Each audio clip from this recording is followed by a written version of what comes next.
அனைவருக்கும் வணக்கம். நான் காயத்ரி கிருஷ்ணன்.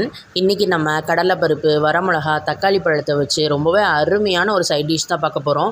நீங்கள் எல்லா டிஃபனுக்கு வச்சு சாப்பிட்லாம், சூப்பராக இருக்கும். வாங்க வீடியோக்குள்ளே போய் இந்த ரெசிபி எப்படி செய்கிறதுன்னு பார்க்கலாம் ஃப்ரெண்ட்ஸ். வீடியோக்கு ஒரு லைக் கொடுத்துட்டு மணக்கோலம் குக்கிங் சேனலை ப்ளீஸ் ஃப்ரெண்ட்ஸ் சப்ஸ்கிரைப் பண்ணிக்கோங்க. இந்த ரெசிபி பண்ணுறதுக்கு கடாயில் நான் ஒரு 2 ஸ்பூன் எண்ணெய் விட்டுருக்கேன். எண்ணெய் ஹீட் ஆனதோ 2 டேபிள் ஸ்பூன் கிட்ட நான் கடலைப்பருப்பு சேர்த்துக்கிறேன். கடலைப்பருப்பை நல்லா வறுத்தெடுத்துக்க போகிறோம். அடுப்பை மிதமான சூட்லேயே வச்சுட்டு வறுத்துக்கோங்க. கடலைப்பருப்பு எண்ணெயிலே அப்படியே நல்லா நிறம் மாறி சூப்பராக வறுபட்டு நல்லா வதங்கி வரும். அந்த அளவுக்கு வரணும். பாருங்கள், உங்களுக்கு பார்த்தாலே தெரியுது கடலைப்பருப்பு கொஞ்சம் ரோஸ்டாகி வறுத்து வந்ததுக்கு பாருங்கள். இந்த டைமில் வந்து நம்ம ஜீரகம் சேர்க்கலாம். நான் இன்றைக்கி ஒரு 1/2 ஸ்பூன் மட்டும் ஜீரகத்தை ஆட் பண்ணிக்கிறேன். இதோட கூடவே தனியா அது வந்து ஒரு 1/4 ஸ்பூன் மட்டும் சேர்த்துக்கிறேன். கூடவே 2 வரமிளகா. எனக்கு இந்த வரமிளகா காரமாக இருக்குங்கிறதுனால நான் எடுத்துக்கிற அளவுக்கு 2 சேர்த்துருக்கேன். நீங்கள் உங்கள் காரத்துக்கு ஏற்றவாறு எவ்வளோ வேணுமோ பார்த்துட்டு ஆட் பண்ணிக்கோங்க. இப்போ எல்லாமே இன்னும் கொஞ்சம் வறுபட்டு வரட்டும். வரமிளகாய் ரோஸ்ட் ஆகணும். அதே மாதிரி தனியா, ஜீரகம் எல்லாமே போட்டிருக்கோம். எல்லாமே வறுபட்டு வரட்டும். பாருங்கள், இந்த அளவுக்கு எல்லாம் வறுபட்டு செவக்க வந்தாச்சு. இந்த ஸ்டேஜில் நல்லா ஃப்ரெஷ்ஷான கருவேப்பிலை கொஞ்சமாக சேர்த்துக்கலாம்.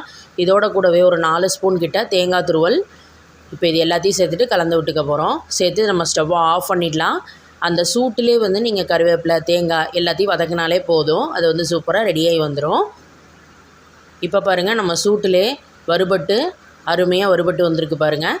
இப்போ வந்து ஒரு பிளேட்டில் கொட்டி இதை வந்து ஆற வச்சிடலாம். கம்ப்ளீட்டாக கூலாகட்டும். இப்போ அதே கடாயிலே பார்த்தீங்கன்னா நான் எக்ஸ்ட்ரா ஒரே ஒரு ஸ்பூன் மட்டும் எண்ணெய் விட்டுருக்கேன். இப்போ அந்த எண்ணெயில் தக்காளி பழத்தை சேர்த்துக்க போகிறோம்.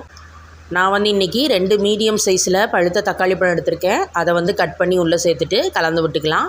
இப்போ இதோட கூடவே கொஞ்சமாக மஞ்சப்பொடி சேர்த்துட்டு மொத்தமாக சைட் டிஷ்க்கு தேவையான அளவு உப்பை இப்போயே நம்ம ஆட் பண்ணிவிட்டு மிக்ஸ் பண்ணி விட்டுக்கலாம்.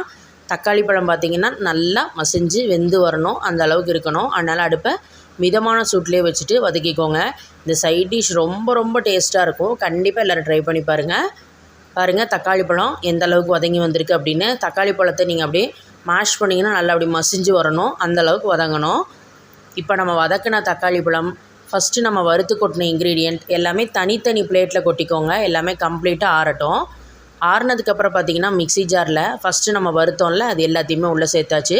கூடவே சின்னதாக கொட்டைப்பாக்கு சைஸ் அளவுக்கு புளி க்ளீன் பண்ணிவிட்டு உள்ளே சேர்த்துட்டு இப்போ இதை ஒரு சுற்றி எடுத்துக்கலாம். பாருங்கள், இந்த மாதிரி அவ்வளோ ஒரு வாசனையாக இருக்குது. ஏன்னா தனியா, ஜீரகம் எல்லாம் போட்டால் ரொம்ப ஸ்மெல் சூப்பராக இருக்குது. இப்போ அதை அரைச்சதுக்கப்புறம் இதில் நம்ம வதக்கின தக்காளி பழம் அதை வந்து சேர்த்துடலாம்.